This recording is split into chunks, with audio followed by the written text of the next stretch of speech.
चलिए आज एक ऐसे सफर को समझते हैं जो एक रेलवे स्टेशन से शुरू होकर देश के सर्वोच्च पद तक पहुंचा।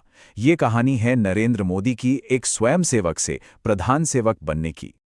साल 2014 में जब उन्होंने प्रधानमंत्री पद संभाला तो उन्होंने ये साफ कर दिया कि वो कोई शासक नहीं है। उनका ये बयान, मैं आपका मालिक नहीं, मैं आपका सेवक हूं, उनकी भूमिका की नई परिभाषा बन गया। तो सवाल ये उठता है कि आखिर क्यों एक प्रधानमंत्री खुद को प्रधान सेवक कहता है? ये सोच, ये फलसफा आता कहां से है?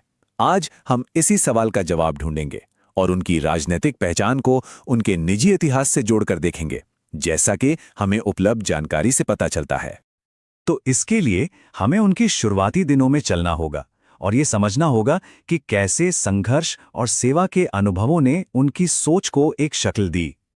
अगर उनके शुरुआती जीवन पर नजर डालें तो बचपन में रेलवे स्टेशन पर अपने पिता के साथ चाय बेचने से लेकर कम उम्र में राष्ट्रीय स्वयंसेवक संघ यानी आरएसएस से एक स्वयंसेवक के तौर पर जुड़ना और फिर युवावस्था में घर छोड़कर पूरे भारत को समझने के लिए निकल पड़ना।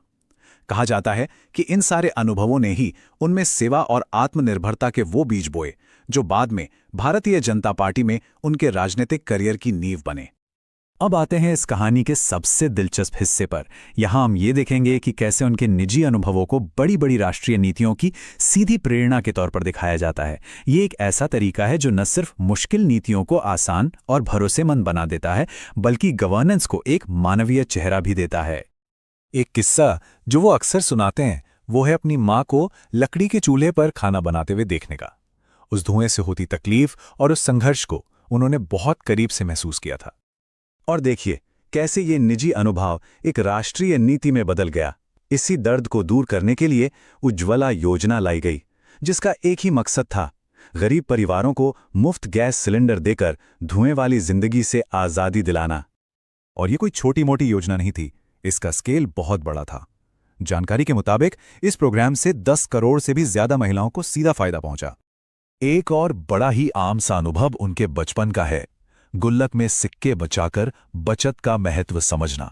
ये छोटी सी आदत आगे चलकर वित्तीय समावेशन जैसी बड़ी सोच का आधार बनी।